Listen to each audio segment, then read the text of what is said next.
নির্বাচন কমিশন পুনর্গঠন ও জাতীয় নির্বাচনের আগে স্থানীয় সরকার নির্বাচনের দাবিতে নির্বাচন কমিশন ভবনের সামনে বিক্ষোভ কর্মসূচি পালন করেছে জাতীয় নাগরিক পার্টি এনসিপি। তবে এনসিপির এই দাবিগুলো রাজনৈতিক বলে মন্তব্য করেছেন নির্বাচন কমিশনার আবুল ফজল মোহাম্মদ সানাউল্লাহ। বিস্তারিত মোবাশ্বের আহমেদের রিপোর্টে। পূর্ব ঘোষণা অনুযায়ী ঢাকা মহানগর এনসিপির উদ্যোগে আগারগাঁয়ে নির্বাচন কমিশন ভবনের সামনে বুধবার সকাল থেকে জড়ো হন জাতীয় নাগরিক পার্টি এনসিপির নেতাকর্মীরা। দাবি আদায়ে নানা স্লোগান দেন তারা।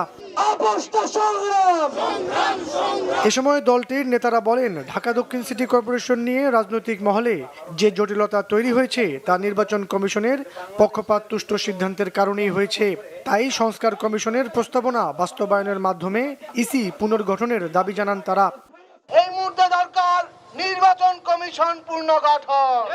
কর্মসূচির এক পর্যায়ে পুলিশের ব্যারিকেড ভেঙে নির্বাচন কমিশনের মূল ফটকে অবস্থান নেয় এনসিপির বিক্ষুব্ধ নেতাকর্মীরা। পরে বেলা 2টার পর এনসিপির মুখ্য সংগঠক নাসির উদ্দিন পাটোয়ারির বক্তব্যের মধ্য দিয়ে স্থগিত করা হয় সমাবেশ।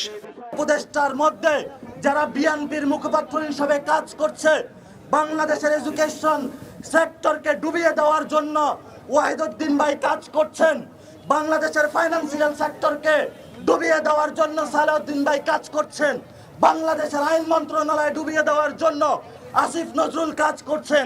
তাহলে আমরা বড় কর্মসূচি নিয়ে তাদেরকে পদত্যাগ করাতে বাধ্য হব।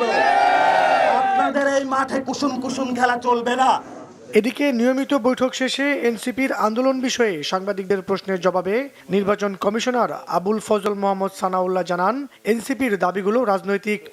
এই সিকোয়েন্সিং অফ ইলেকশন কোনটা আগে হবে পরে হবে এটা তো নির্বাচন কমিশনের হাতে না। এই পরিবর্তিত পরিস্থিতিতে সরকারই সিদ্ধান্ত নেবেন কোন নির্বাচন আগে হবে পরে হবে।